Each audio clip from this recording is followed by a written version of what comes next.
एक रहस्यमयी जंगल और एक लड़के की कहानी जो अपने पिता को ढूंढ रहा था। तो आखिर अपने पिता को खोजने के लिए एक बेटे को क्या कीमत चुकानी पड़ी। कहानी शुरू होती है रामपुर गांव से, जहां 18 साल का एक अनाथ लड़का राजू रहता था। उसके पिता 10 साल पहले गायब हो गए थे और गांव के सरपंच ने उसे पाला था।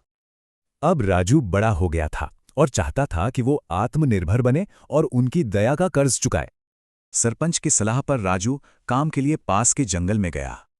उसे क्या पता था वहां क्या होने वाला है। वहां उसकी मुलाकात एक अजीब, बहुत बड़ी कोयल से हुई जो इंसानी आवाज में बोलती थी। कोयल ने दावा किया कि वो एक शापित इंसान है और उसके पिता मोहन अब भी जिंदा हैं। अपनी ताकत साबित करने के लिए कोयल राजू को गहनों के एक छिपे हुए खजाने तक ले गई। कोयल ने राजू को दौलत और उसके पिता से मिलवाने का वादा किया, लेकिन एक शर्त पर, खामोशी। कोयल पर यकीन करके राजू ने अपने पालक माता पिता से खजाने के बारे में झूठ बोल दिया। अगले दिन जंगल में राजू की मुलाकात एक साधु से हुई। साधु ने चेताया कि कोयल एक जाल है, जबकि कोयल ने कहा कि साधु एक धोखेबाज है। अपने पिता से मिलने की चाहत में अंधे हो चुके राजू ने गुस्से में साधु की बात नहीं मानी। परेशान होकर सरपंच ने राजू को जंगल और उसके पिता के बारे में वो सच बताया जो सालों से छुपा था।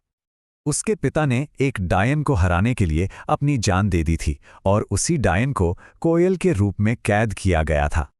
लेकिन राजू, जो पूरी तरह से उलझा हुआ था, उसने इस कहानी पर यकीन करने से इनकार कर दिया।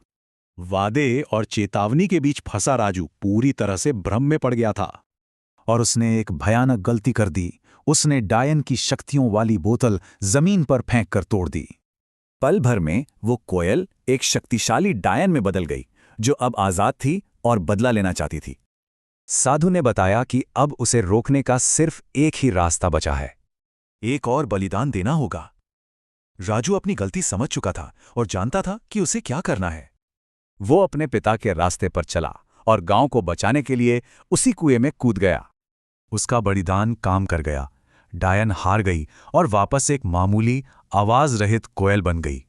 ये कहानी विश्वास, धोखे और बलिदान की भारी कीमत पर एक गहरा सवाल छोड़ जाती है।